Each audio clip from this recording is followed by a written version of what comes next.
It is Indiana in the Morning, presented as always by First Commonwealth Bank here on AM 1160 WCCS and 101.1 FM. And her name is Amy Herman. You know, a couple of weeks ago we were talking, Amy, with Joe Navarro, who, and I'm sure you know that name, with the FBI. Of course. And his groundbreaking work. And you do maybe not similar work, but a similarly received type of work with the FBI, or have in the past, and it's just fascinating. You are, explain it to me, an art historian. Sure. How do you do this? I'm an art historian, and I like to say I'm a recovering attorney as well. I'm an attorney in recovery, and I like to think that I took the practical aspects of each of those disciplines, visual analysis and legal analysis, and I created this program about 16 years ago that helps professionals in the intelligence community and in law enforcement and medicine to enhance their visual observation skills by learning to look at works of art. And we can, so crazy. Yeah, well, we can certainly see an application to that to investigative work. And now you have the book Visual Intelligence, Sharpen Your Perception, Change Your Life. Those perception skills don't just apply to investigative work, do they? No, they don't. In fact, I was just having a conversation with my 14-year-old son this morning about how observation aids us in everyday life, from knowing when to cross the street because there's a crazy person coming towards you, or just getting a sense of your situational awareness. Where are you and what's happening? And I find that these skills are as applicable for parents and people in relationships as they are for people in their professional endeavors. Boy, I bet you a 14-year-old kid, when mom tells him something like that, it sort of perks his ears up, huh? He has to be on his game all the time around you. All the time. I always tell him I may be miles away, but I'm always watching. There you go. You have a tremendously interesting list of clients, not only the FBI, but some of the great and really, really key agencies around the world in terms of what you do and in training people. Are there differences, say, between training someone for work in London and Scotland Yard, and we know everything that's been going on there these last couple of days, and, say, Navy SEALs or someone within the FBI? Are there differences? There certainly are. The intelligence community has many different branches, and there are people that are analysts who are analyzing long-term, what I call long-term situational awareness, and then there are people that respond to critical incidents, like the terrorist attacks that we've had recently, and there are people that are professional interrogators. They're talking to people to get as much information as they can, but what they all have in common is a critical part of their work is asking questions. And through the art of perception, I hope to help them be able to frame their questions to elicit the specific information they need to do their jobs. Amy Herman is with us, and she, of course, here in Indiana for the conference at IUP at the Kovalchik Complex. Amy, I want to ask you how it was that you, an art historian and attorney, got into this line of work. I understand it really has to do with the 911 attacks or the aftermath of it, and the need that arose for people to be a little bit more observant and more keen to what's going on around them. That's exactly right. I started the program for medical students only. The idea was, it was quite simple, and it was not my idea. Let's take medical students out of the hospital setting, out of the clinical setting, bring them to an art museum, teach them to analyze works of art, so when they go back to the clinical setting, they'll be better observers of their patients.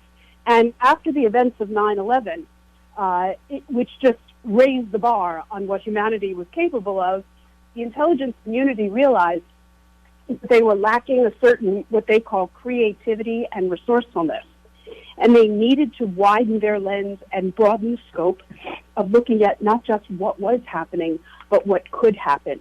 And a number of intelligence communities decided to embrace the idea of visual analysis and thinking more about looking creatively. And that's really when I started most of my work with the intelligence community. Now, I might be guilty of a little bias here, but I'm thinking younger folks would be more apt to take to your type of work and your type of training, say taking someone into a museum and showing them works of art and training them on how to be observant, than, say, a hardened detective who's been in the field for a long time. Was that the case?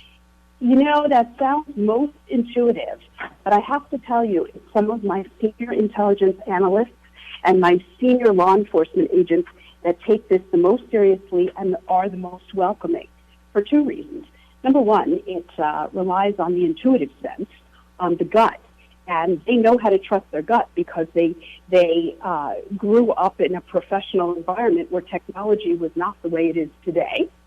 But the younger ones embrace it because it's new and it's different and it's out of the box.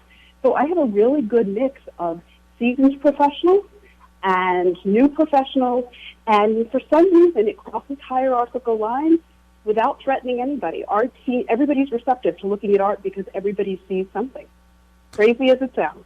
Amy Herman is our guest. The book is Visual Intelligence, Sharpen Your Perception, Change Your Life. When you speak at an event such as that at the KCAC, the Cavalci Complex, to professionals across the state system of higher education and here at IUP, how do you translate your work into something that's really going to be valuable to them? Well, the premise of I have two premises of my program. The first is that no two people see anything the same way. We have to remember that the world does not see things the way we do, and that those multiple perspectives make for better decision-making regardless of what your profession is. And in the area of higher education, I want to help them. Somebody asked me recently to come up with one sentence to describe what I want the participants in my session to do. And the sentence that I came up with was, I want to help them convert observable details into actionable knowledge. So what they see on the job, with their donors, on campuses, with students, they can convert those very observations into action. And I want to give them the tools to be able to do that. I'm sure that in the course of your preparation and your presentation, you're able to cite some pretty glaring examples of how your system works and has worked in the past. What are some of those success stories that can really drive your point home? Well, one of the situations that I use all the time is what I call the pertinent negative. And it's so appropriate in the terrorist world we're living in right now, because I'm teaching people not only to articulate what it is that they see and what they notice and what they perceive, but how do you articulate what's missing? How do you talk about what's not there? When you have an expectation of behavior and then something doesn't happen, I believe that talking about what isn't there is as critical as is talking about what it is that we see. So sometimes we'll talk to intelligence analysts and they'll say, I was expecting this, but I didn't, so I went down a whole other road of investigation because my expectations were not fulfilled. So in looking at works of art, it's not just about what you notice, it's about what you're not seeing as well. Mm-hmm. Do you have a go-to piece of art when you take someone into a museum and you're trying to help them hone their investigative skills? Is there one or two go-to pieces that you say, this is the one that's really going to make my point to them? Well, I always have two pieces in mind. One is a representation of something that they see and can articulate, and it can be a portrait or a landscape. I try to take paintings where there's a lot going on, because in our world we have so much information coming to us from so many angles that the brain can't handle all of it, and how do we learn to filter that information? And I always push the envelope a little bit with the participants, and I ask them to look at a work of art that is abstract, that has no representation. Because how many times in the world do we have to talk about abstract concepts? And it's not an easy thing to do. So if I give them the tools and teach them how to look at works of art that are abstract, when they go back into the real world, hopefully they'll be able to transfer those skills.